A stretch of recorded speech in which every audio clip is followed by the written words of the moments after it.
Today we are talking about two-point perspective. You will need a pencil, an eraser, and some sort of straight edge. If you do not have a ruler, that's okay. Today I am actually using a census card that came in the mail, and this is a card that every household got, so it should be an option for you as well. We're starting out with our 2 points. 2-point perspective, 2 points. These are called our vanishing points. And then the next step is to take your straight edge and make the front corner of the first shape. So we're making a vertical line somewhere on our paper between the vanishing points. That's important to stay between the vanishing points. And this vertical line is going to become, like I said, the front corner of our shape. The next thing we're doing is drawing the side of the shape by connecting the bottom and the top of the vertical line back to the vanishing point on both sides. So bottom and top of the vertical line back to the vanishing point, same thing, both sides. And then you'll start to see the shape that I'm talking about and how that vertical line is the front corner. The next thing, we have our front corner, we are going to make our back corner. So take your straight edge and make it parallel with that first line and make the back corner. So the back corners are going to be vertical and they're going to be parallel with that first line that we made.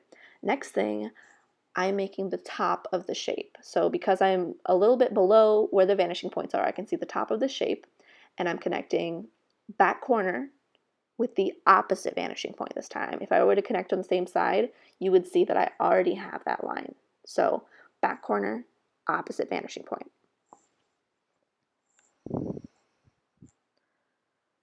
There we go, there's the top of my shape, erasing some extra lines here. And if you can get these first couple of steps down, this process is going to go very smoothly for you and you'll be able to make pretty much whatever you would like to. These are the basic steps. If you can get these down, you can make whatever you want with this process. Okay, so you can see I've made my second vertical line. I'm making a new shape up here. So after the vertical, always we connect back to our vanishing points. So I've got the front corner, I've got the sides of my shape, and here I'm pointing out that you will be able to see the bottom of this shape because it is above the vanishing points. As you practice this, this will make more sense to you, but that's just what I was pointing out there. All right, next thing, making the back corner. So parallel with that first vertical, scooting back, making another vertical line for the back corner. And then because I can see the bottom of this shape, from the back corner, I'm connecting to the opposite vanishing point at the bottom of the shape. And there we go, we've got our second cube shape.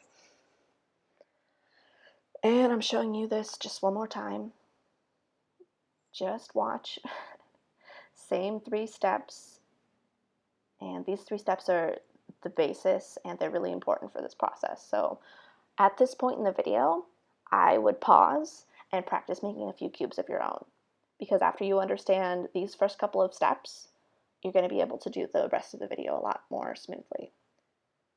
And here I'm just adding a little bit of detail because I want to make these cubes interact and touch and kind of look like more buildings than just cubes. I'm going to make them a little bit more interesting.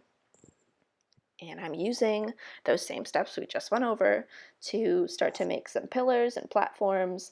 And I want to make these cubes into buildings that are sort of interacting. It's not going to look like a real life building because I'm making it up as I go along. I'm not worried about making it look like a real life building.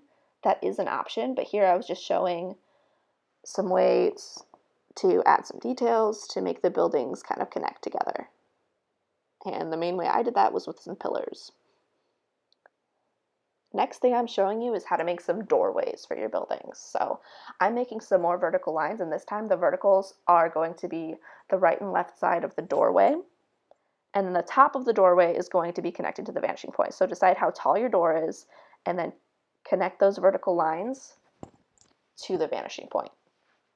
The vanishing point is what makes it look like it is actually sitting on that side of the building and that it's going into the distance with the vanishing point. Same thing on the other side, drew my verticals, connecting the top with the vanishing point. And then what I'm showing you here is how to show the depth. If the doorway was open, you would be able to see a little bit of the side of the building, the side of the wall. So I'm showing you how to do that just with some parallel lines. And there you go. You will notice on the other side when I do this, it's on the opposite side, because if I was looking at this building in real life, this is where I would be able to actually see the thickness of the wall. So parallel line. And oh, I guess we're moving on. The bottom shape down here, I decided to show you how to do a window. Same process, starting with the verticals and then connecting, this time, the bottom and the top with the vanishing point. And you use the vanishing point that is on the same side of the building that you're on. So I'm on the left side of the building, I'm using the left vanishing point. And then same thing as before, I'm showing the thickness of the building with some parallel lines.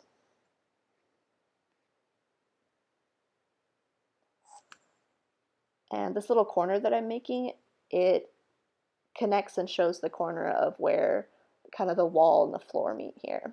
Just straightening out some lines. And the next thing that I'm going to show you is how to make a pointed kind of triangle roof. So to do this, we're not using the vanishing point. I am connecting on the side I would like the point to be, both corners, and making an X. So connecting corners, making an X, and the X finds the center of the building for me.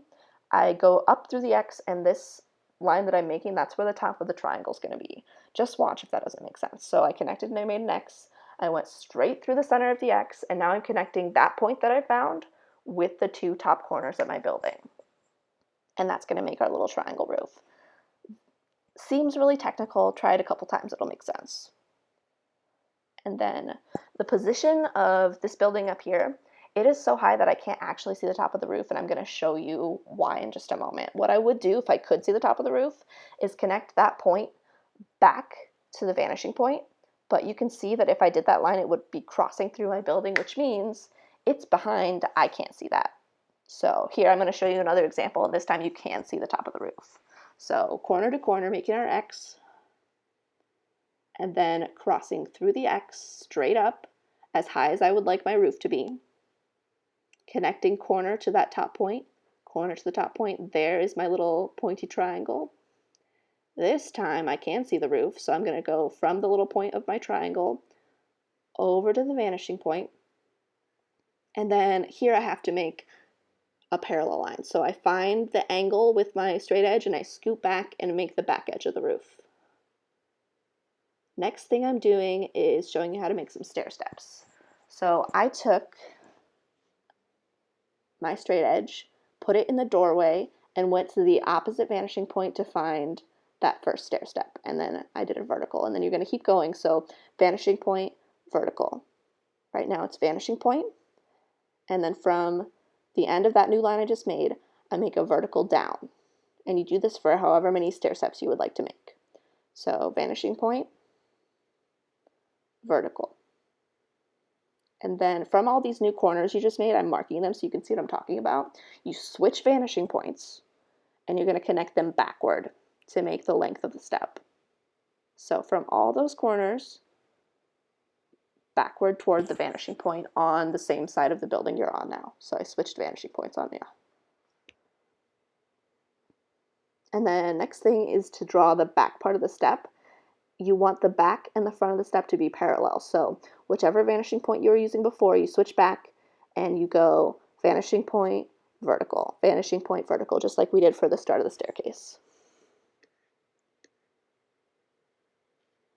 And I'm just showing you that, speeding it up a little bit, vanishing point, vertical. And then after I'm done with that, I will erase some extra lines and show you how to do the thickness of the stairs. So an easy way to do this is just to do a big block of stairs.